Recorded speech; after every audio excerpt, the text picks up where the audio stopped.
Esto es Agro y Mercados, el podcast semanal de la corredora Graci. Desde el Departamento de Análisis, Ariel Tejera y Juan Manuel Huerti te invitan a pensar los mercados y evaluar estrategias junto a los principales referentes del rubro.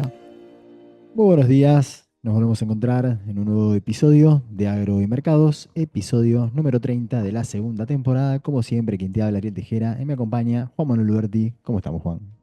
Hola Ariel, ¿cómo vas? Buen día, ¿todo bien? Muy bien, acá, cerrando otra semanita, el 2025.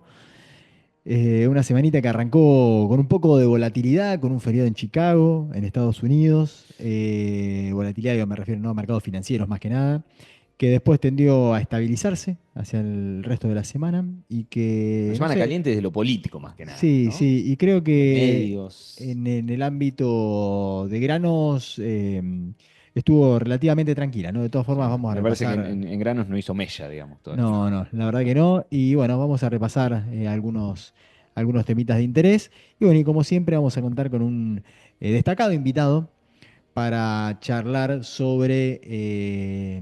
para hacer un balance de lo que es un poquito más de un año ya de gestión del nuevo gobierno, de cómo vienen los principales desafíos del agro en este contexto, cuáles son los principales avances que se ha tenido, cuáles son los principales pendientes para el agro. Vamos a estar analizando también lo que tiene que ver con esta medida de baja de retenciones, los principales impactos, lo que se busca, cómo puede afectar a los Sí. mercados y también un repasito de la macro, ¿no? De la macro de Sí, Milei. bajo una mirada muy crítica y académica, así que muy interesante la entrevista que se viene para el día de hoy. Tal cual, tal cual. Así que bueno, ¿querés, Juan, que arranquemos con mercados internacionales de agro Sí, en por supuesto. Chicago? Tuvimos, como bien dijiste, una semana con una rueda menos por el feriado del día lunes en Estados Unidos, Día de los Presidentes. Y bueno, en términos generales, semana con pocos movimientos diarios para la soja, que finalmente terminó acumulando una tímida ganancia de $1.40 semana a semana, ¿no? Viernes a viernes. Y los cereales con menos suerte, ¿no? De viernes a viernes, pérdidas de $1.60 para el maíz y más o menos unos $4 de retroceso para el trigo. Entre los principales temas de la semana, bueno, seguimos dependiendo bastante del clima en Sudamérica. Estamos en Brasil con ya cerca de un 25% de la soja cosechada. Y bueno, esto va a empezar a entrar cada vez más fuerte. El clima se está poniendo un poco más favorable a esto. Tenemos menos pronósticos de lluvias. Y bueno, mientras tanto, la siembra de maíz de segunda, que venía un poquito retrasada, ya alcanzando el 30% a nivel nacional. Así que se supone que esto tendría que empezar a acomodarse también. Pasando a Argentina para seguir con lo climático de Sudamérica, vamos a estar otra vez con días de calor extremo en Argentina, temperaturas bastante elevadas estos días, hasta que en teoría vamos a estar con lluvias durante la semana que viene. Hay que ver si se dan y en qué cantidades, y bueno, si alguna zona vuelve a sufrir dificultades de alguna manera, y teniendo en cuenta que muchísima soja de primera y de segunda están transitando etapas críticas de desarrollo. En ese sentido, yo creo que todo lo que es centro del país y zona núcleo tienen buenas condiciones hídricas y los cultivos estuvieron mejorando un poquito sus condiciones. Y por contrario, lo que es sur de Buenos Aires, todo lo que es la franja sur del país y algunas regiones del norte también, hay una situación un poquito distinta, ¿no? Las condiciones no son óptimas y bueno, sí es necesario que reciban lluvias para frenar pérdidas de rindes potenciales, ¿sí? Eso en soja. En lo que tiene que ver con maíz, ya se están trillando los primeros lotes de primera, principalmente en lo que es provincia de Entre Ríos, Santa Fe y algo muy incipiente también en provincia de Buenos Aires. Y en cuanto a condición de los cultivos de segunda, misma situación que en soja, atravesando etapas críticas de desarrollo. Y bueno, las últimas lluvias vinieron muy bien en algunas zonas, pero también región sur se necesita agua sí o sí en estos días, si no, también podríamos ver ahí algún ajuste en rindes potenciales. Y bueno, por último, para cerrar un poco lo que es panorama de cultivos de verano, avance de cosecha de girasol, ya tenemos en torno a un 11-12% a nivel nacional. Ariel, pasando a lo que es mercados y precios, yo creo que nada fuera de lo común a lo que veníamos en estos últimos días, pero sí, como novedad, sigue bastante firme la soja, toda la semana en torno a los 330.000 pesos en el segmento disponible, y tocando los 332.000 en algún momento en particular. Maíz alrededor de 217.000, 218.000 pesos por tonelada y ya mostrando una baja respecto de los 220, 225.000 que tocó semanas atrás. Y acá me parece que está el dato de interés, ya dando cuenta de un mercado que está empalmándose, ¿no? Mercadería de la nueva campaña que ya empieza a ingresar y esto se empieza a dejar ver en los precios, ¿no? Y bueno, después, por otro lado, en cuanto a precios, los mercados de futuros, por lo menos de los principales cultivos ahora de esta cosecha, bastante estables. Soja mayo rondando los $298 por tonelada, ahí cerquita de los 300, que entendemos que podría ser un precio gatillo, digamos, quizás psicológico, pero bueno, que activaría ventas sí por parte de los productores, un precio ya muy buscado, los $300 para la soja mayo. Y maíz abril y julio siguen ahí cerca de los $200 y $190 respectivamente, ambas posiciones. Muy buenos márgenes para el maíz, con estos Sí, números, por lo menos en los ejercicios teóricos que uno puede hacer, en escenario de buenos rindes para zonas lo centrales que del veníamos país, sobre mencionando, todo. ¿no? Ya semanas atrás, un maíz con mucha mejor suerte que la soja en términos relativos y bueno, dejando ya otro color en los escenarios de márgenes al productor y esa firmeza relativa que tuvo en cuanto a la soja cuando uno lo plantea en términos de ratios, ¿no? Bien, tomo esto que decís y ya que estamos lo engancho con agenda relevante para la próxima semana. Y bueno, tenemos 27 y 28 de febrero, Foro de Perspectivas Agrícolas de Luzda, evento anual que suele realizar el organismo para estas épocas del año. Lo vamos a tener la semana que viene y bueno, puede que nos traiga algunas novedades interesantes, ¿no? Porque nos empieza a aportar una primera visión de cara a lo que pueden ser las superficies de siembra de soja y maíz para Estados Unidos, para la campaña que se avecina. Y bueno, y todo esto justamente, ¿no? Lo pongo también un poco en relieve, tomando en cuenta el comentario que vos hacías recién, Juan, de precios relativos, soja, maíz, cuidado hacia adelante. Estamos en una coyuntura particular, maíz muy firme en relación a la soja, en Chicago, en Argentina, en el Dispo, En en los las futuros, posiciones sí. a Por donde se cosecha, lo por mire, donde uno se lo mira. Esto permite armar un montón de condiciones, un montón de estrategias, pensando en que justamente, o aprovechar cierta coyuntura que hoy por hoy se está mostrando muy favorable, o por lo menos relativamente más favorable para el maíz que para la soja. Y bueno, y pensar que ya, a lo mejor entre el 27 y el 28 de febrero, o quizás ya un poco más adelante, quizás el USDA nos empieza a marcar un escenario un poco distinto en términos de intenciones de siembra, ¿no? De los productores norteamericanos, y seguramente en algún momento vamos a empezar a ver cómo en los mercados ya empieza a pesar esta cuestión de la nueva campaña, de la intención de siembra, de la siembra más adelante que efectivamente se empieza a llevar adelante en Estados Unidos y cómo esto puede, quizás, si vemos un cambio muy drástico en las decisiones de siembra, en lo que es soja versus maíz en el país del norte, podemos también empezar a ver algún impacto en cotizaciones o algún reacomodamiento de precios. sí, sí, comparto, me parece muy oportuno el comentario porque esto de la firmeza relativa del maíz frente a la soja claramente también se corresponde con el panorama internacional, donde veíamos este mismo evento también en los precios en Chicago. Y bueno, visualizarlo en términos de agenda, ¿no? De la semana que viene tenemos estos primeros números de oferta que nos traería el panorama del foro de Luzda para lo que es campaña ya 25-26 y después, cuando tengamos sobre finales de marzo, el reporte de intención de siembra en Estados Unidos y que, bueno, serían los datos en donde ya podrían hacer revertir esta situación, ¿no? Si la señal de precio hace de las suyas, digamos, podríamos empezar a ver datos de más favorables a intención de siembra de maíz, más oferta de maíz, menos de soja y que se acomode esta relación de precio que vemos ahora. Así que el que lo esté visualizando para alguna condición comercial, bueno, a tenerlo en cuenta y tomar las decisiones correspondientes, ¿no? Bueno, Juan, vamos a presentar al invitado del día de hoy. Es un invitado que ya nos ha acompañado en alguna otra ocasión. Él es doctor en economía, director de la maestría de agronegocios en UCEMA, profesor de grado y posgrado, y también es investigador del INTA. Hoy nos acompaña Daniel Lema. Hola Daniel, ¿cómo Hola estamos? Daniel, ¿cómo va? Hola, buenos días, ¿qué tal? Bueno, muchas gracias por la invitación, un placer.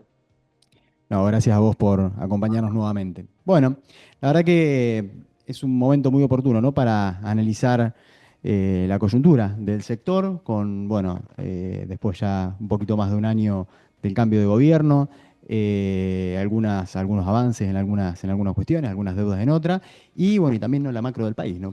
Sí, yo creo que cuando estuvo Daniel en el episodio pasado era primera temporada, si mal no recuerdo, episodio 35 o 36, así que sería otro país, otra macro, otro tal cual. sector, así que bueno, es oportuno volverlo a tener con otra coyuntura, ¿no?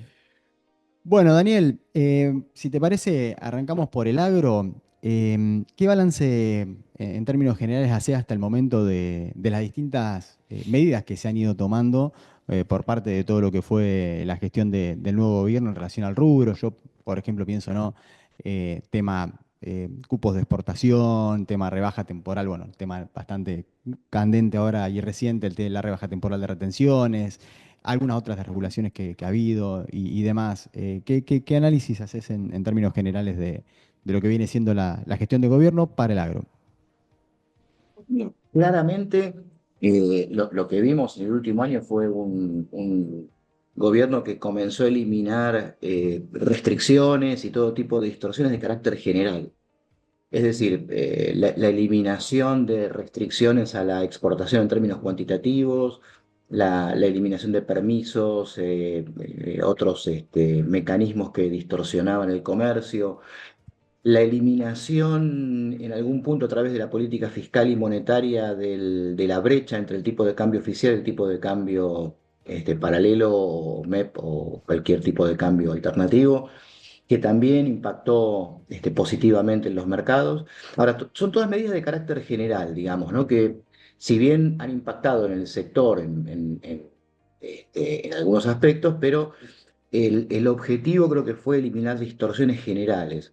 Y obviamente, por ejemplo, la eliminación del impuesto país, que también es algo importante, digamos, pero que afecta a todas las importaciones o a todos los sectores.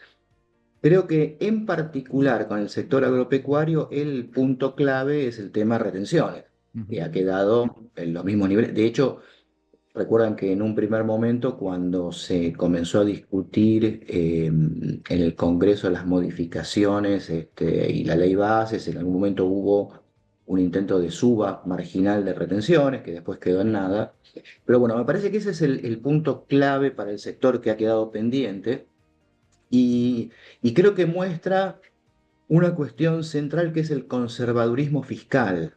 Es decir, el centro del programa es un ancla fiscal Ujú. que implica sostener los ingresos en la medida en que se puede hacer con menos distorsiones y reducir gastos. Y en ese sentido, el aporte, digamos, del sector en términos de retenciones, que son 7.000, 8.000 millones de dólares, 2 puntos del producto, no parece ser fácil de resignar eh, Ujú. desde el punto de vista fiscal.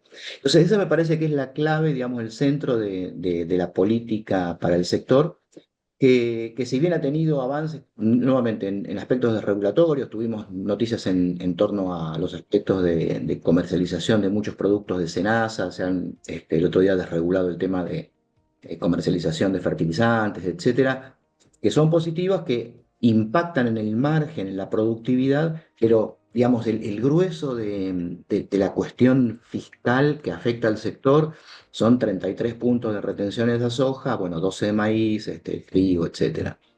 Y eso creo que va a ser condicional a la evolución de otras variables macro y de la cuestión fiscal, que es el ancla central.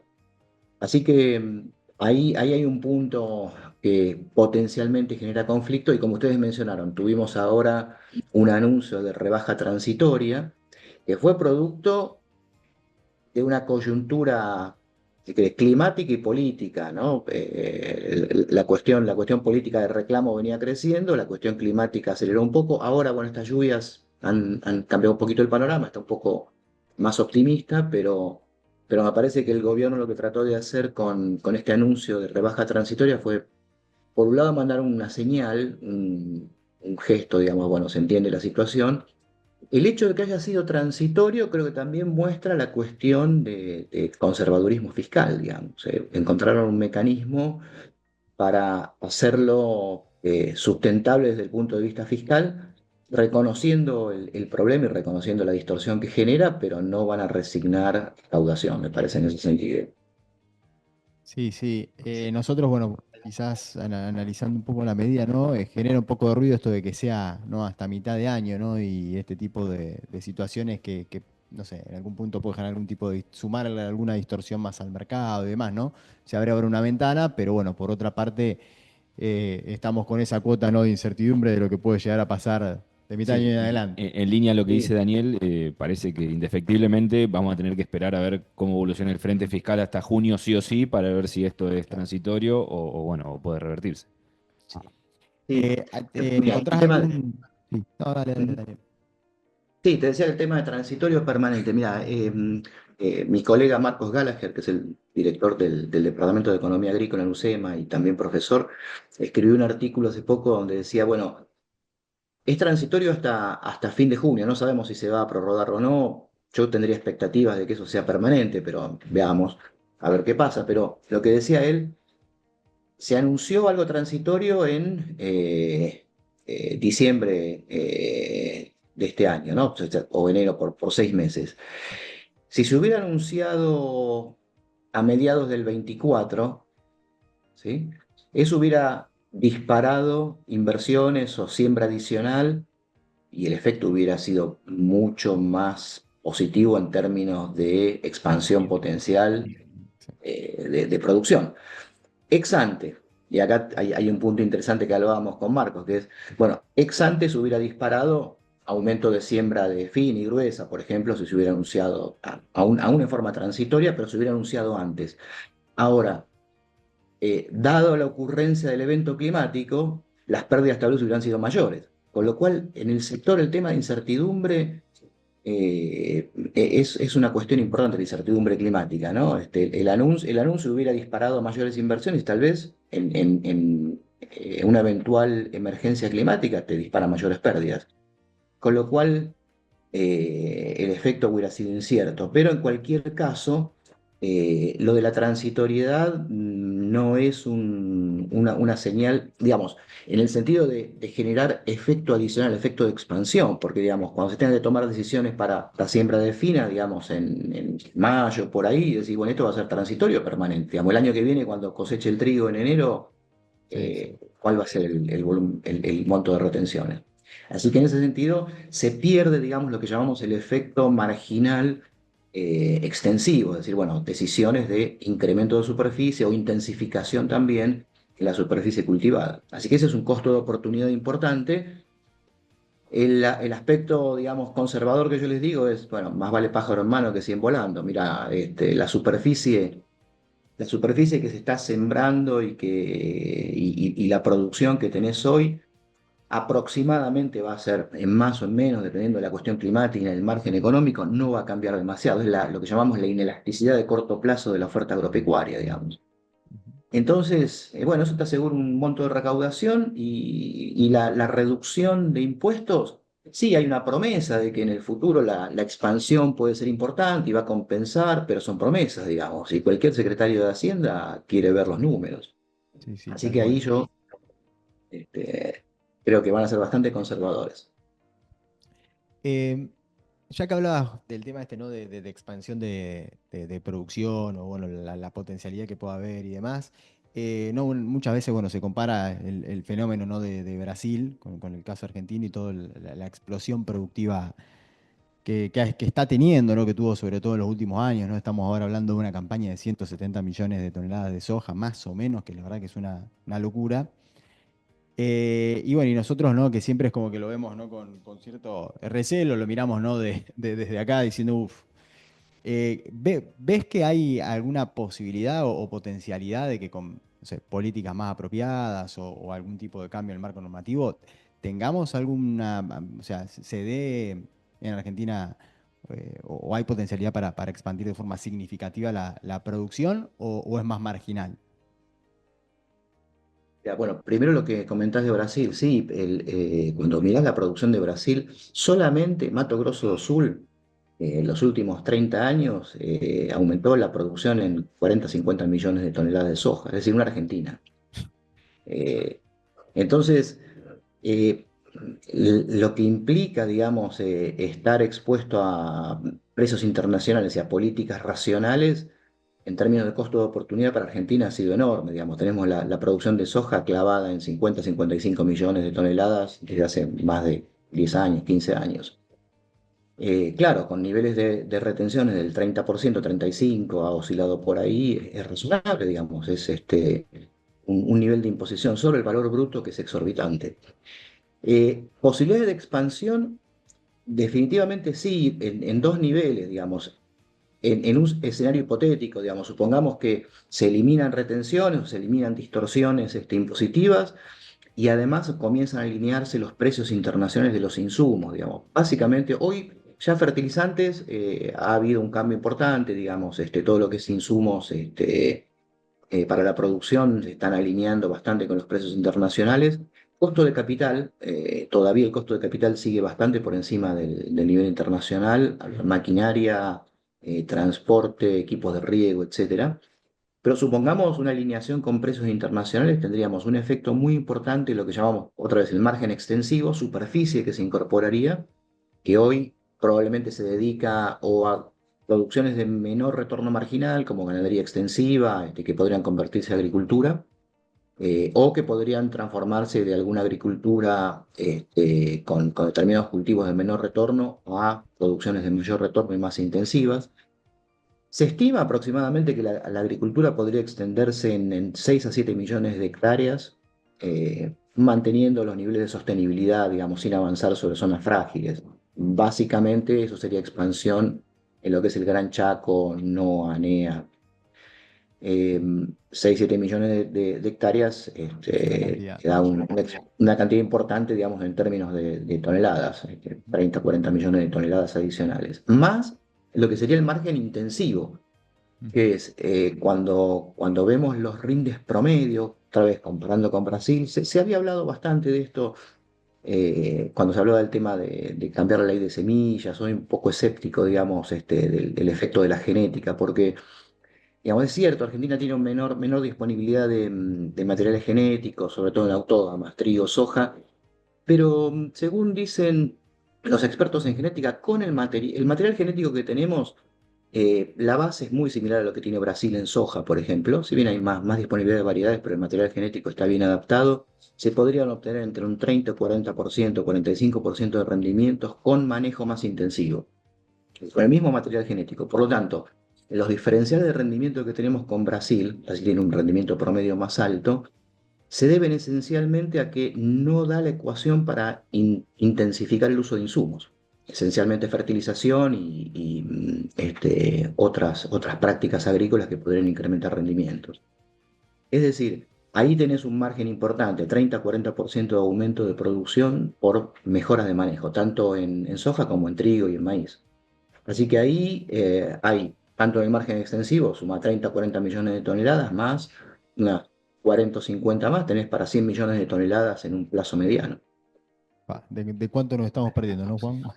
La verdad que esperemos que de a poco la situación se vaya alineando y se vaya acomodando, porque la verdad es que es una lástima, un costo de oportunidad enorme del país, de no poder estar aprovechando, ¿no?, al máximo todo este potencial, ¿no, Daniel? Sí. Así que sí. Como decís, el tema es lo que no ves, digamos, lo que no se hace, digamos. Si uno piensa en términos de retornos, el efecto más importante, digamos, de estos niveles de distorsiones de precios hoy es que los precios del activo tierra, digamos, están por debajo del óptimo. Entonces vos tenés una pérdida también potencial de capital porque la tierra está por debajo de su valor óptimo. La tierra tendería a subir de valor. Ujú. Y cuando sube el valor del activo genera dos cosas, digamos. Los propietarios tienen mayor colateral, por ejemplo, para acceder al mercado de crédito, porque la tierra vale más. Y además el recurso, al ser más valioso, se cuida más.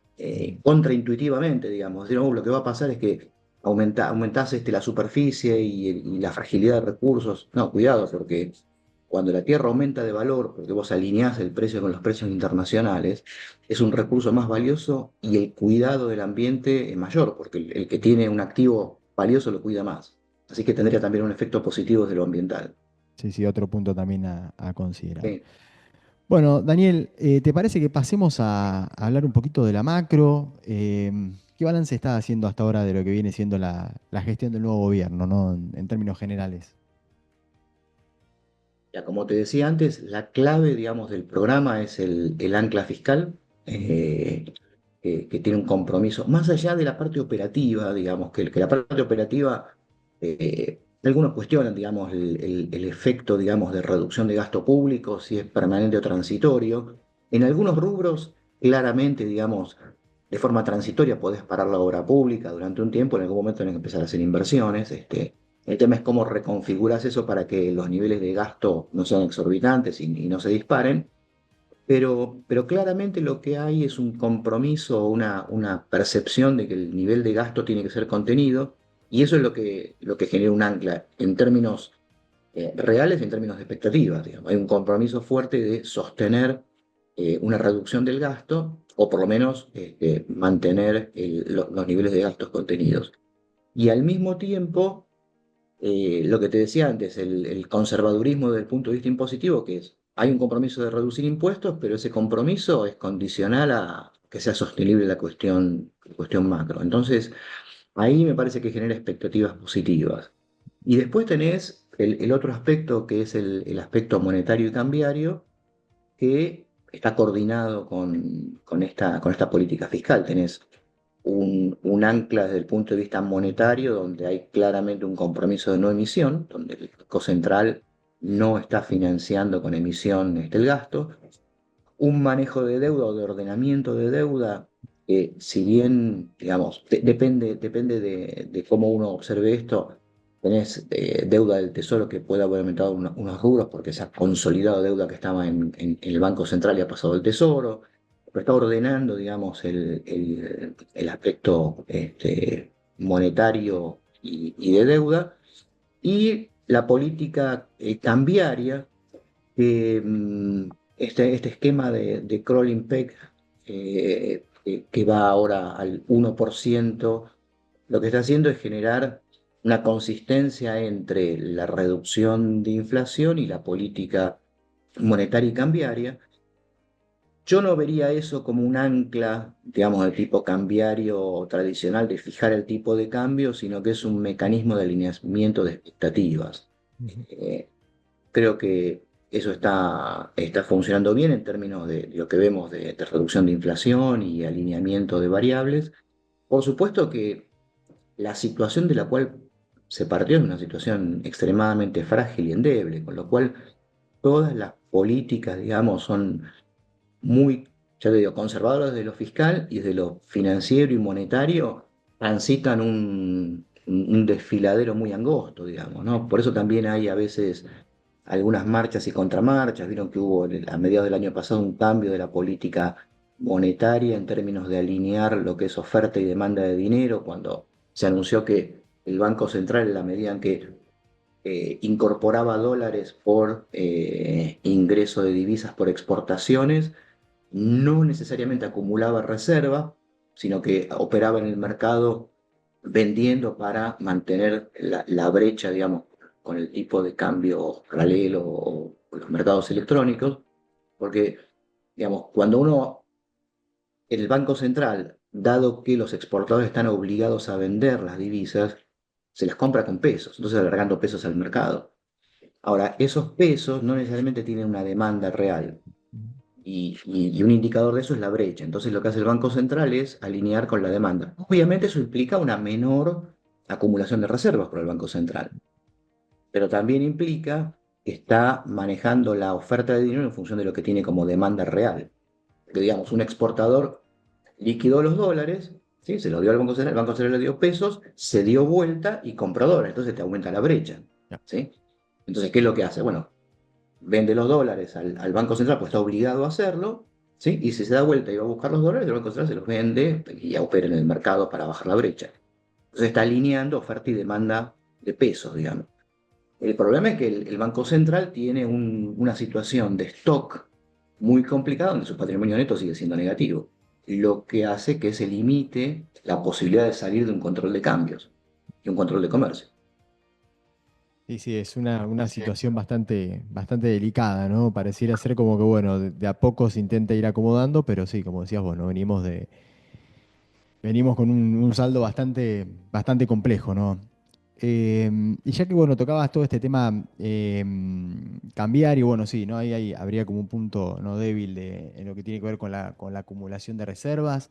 ¿Te imaginás, o cómo te imaginas la posible salida del cepo, ¿no? En algún momento, bueno, el gobierno anunció, ¿no?, que supuestamente para fin de año estaría completamente desarmado, ¿no? Estamos hablando de un conjunto, ¿no?, de normativas y de disposiciones que, bueno, de a poco entiendo yo que va a ser la idea ir relajándolas, pero ¿te lo imaginas como algo más bien de carácter ordenado? Porque, bueno, muchas veces uno habla con productores y demás y está como esta idea, ¿no? Me quedo en soja o en maíz porque sigo dolarizado, porque cuando saquen el cepo se va a disparar el tipo de cambio. ¿Te imaginas un escenario de ese estilo? ¿O te imaginas más bien una transición, digamos, o que se va a intentar una transición un poco más ordenada? Mira, me parece que claramente por la política que ha adoptado el gobierno desde el principio de evitar shocks de licuación, shocks que impliquen transferencias de recursos, no imagino una transición, una salida del cepo que implique esto, un salto cambiario, que esté detrás alguna modificación brusca de este tipo. Justamente por lo que se hizo desde el principio, porque lo que se trató de evitar fue justamente el fogonazo hiperinflacionario, transferencias de ingresos, licuaciones de deudas, etcétera. Lo que descolocó a muchos que esperaban que eso ocurriese, ¿no? Tal vez algunos de los defaults que vimos últimamente en el sector, en operadores que estaban muy apalancados en la operatoria de insumos, con con expectativas de tipo de cambio más altas. Me parece que había expectativas de este tipo y el gobierno no acudió a este tipo de mecanismos. No creo que lo haga en el futuro tampoco, digamos, porque tiene ya un capital importante en ese sentido. Lo que implica que van a pensar muy bien y organizar, digamos, cuál es el mecanismo para ir levantando todas las restricciones, ¿no? Cuando uno dice cepo, como vos recién mencionabas, no es una medida que es una sola medida del cepo, es un conjunto de regulaciones que van desde el comercio exterior hasta los mercados de capitales, cambiarios, etcétera. Es un conjunto complejo de regulaciones que hay que ir eliminando. Yo creo que van a tratar de encontrar un mecanismo que no implique saltos bruscos, digamos. O sea, discontinuidades. Así que ese tipo de expectativas le daría una baja probabilidad. Obviamente en economía no estamos seguros de nada. Yo le daría una baja probabilidad, digamos, a eso.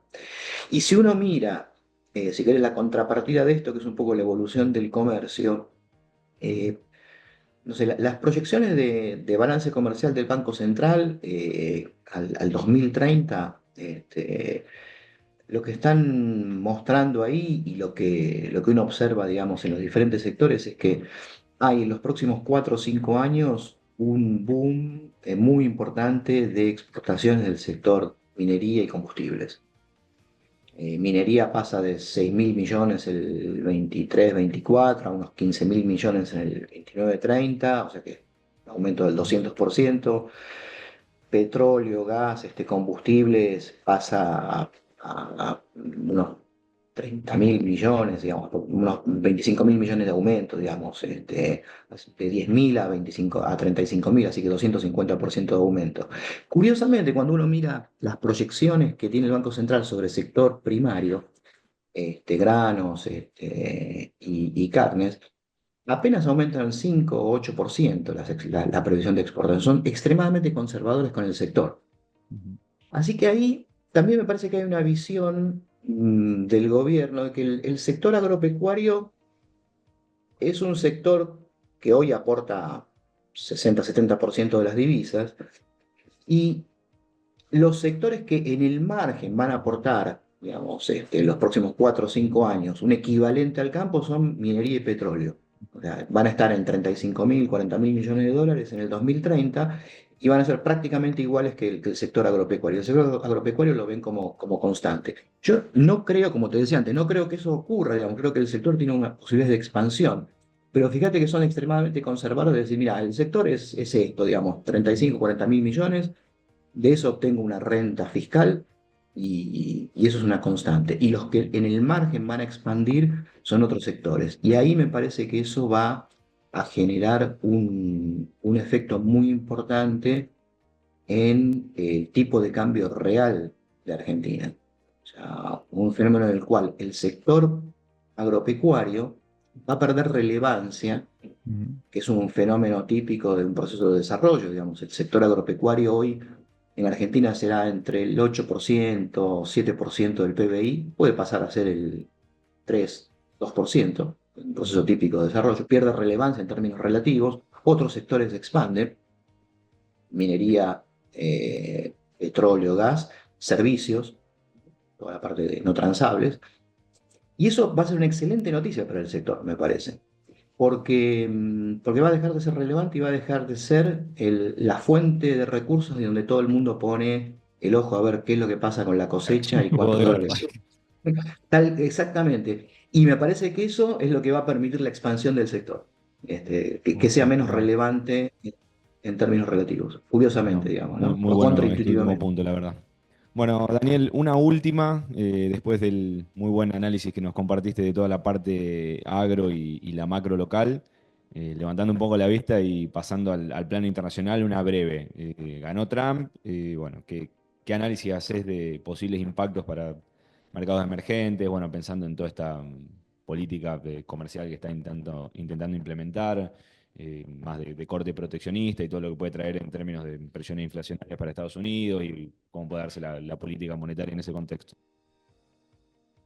Sí, mira, el tema del proteccionismo de Trump, yo creo que no veo una visión proteccionista conceptual, teórica. Si bien hay mucha retórica en esto, cuando vos mirás el primer gobierno, los flujos de comercio no fueron alterados mayormente.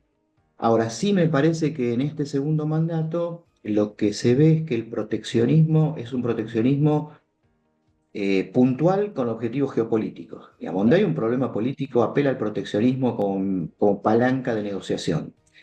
Obviamente eso te genera un problema, que es la volatilidad, ¿no? Bueno, son noticias que te afectan la volatilidad del mercado porque te anuncia un arancel, una restricción al comercio, saltan los valores y genera volatilidad. Pero me parece que estar muy vinculado a cuestiones geopolíticas puntuales, pero no un proteccionismo conceptual desde el punto de vista de cerrar o eliminar el comercio en forma conceptual para aumentar el bienestar. Creo que Sí, es más bien utilizado como una puntual. herramienta de amenaza, digamos, con otros fines, quizás. Sí, tal cual. Y después en términos globales me parece que lo que viene es una Europa, digamos, que crece a tasas bastante menores que Estados Unidos y las políticas monetarias en Estados Unidos van a tender a fortalecer el dólar. Me parece que va a haber un dólar relativamente más apreciado, con lo cual eso impacta sobre los commodities porque los precios de los commodities tienden a ser estables o a bajar cuando el dólar se aprecia, ¿no? Cuando tenés un dólar débil, digamos, los precios de los commodities suben en dólares por una cuestión de arbitraje. Entonces es probable que los precios de commodities no veamos grandes tendencias a la suba, sino más bien moderados. Bien. Bueno, la verdad es que es súper completo todo el repaso que nos brindaste, Daniel. Y bueno, y como siempre, un placer tenerte acá con nosotros y poder compartir tus ideas. Así que bueno, nada, gracias y te volveremos a Much- convocar en algún otro momento para charlar de estos bueno, muchas temas. gracias. No, un placer charlar con ustedes, que sigan muy bien. Gracias, Daniel. Bueno, Bueno, Ariel, así se nos iba un episodio más de Agromercados. Nos volvemos a encontrar el próximo sábado. Saludos. Esto fue Agro y Mercados, del podcast semanal de la corredora Graci con Ariel Tejera y Juan Manuel Huberti.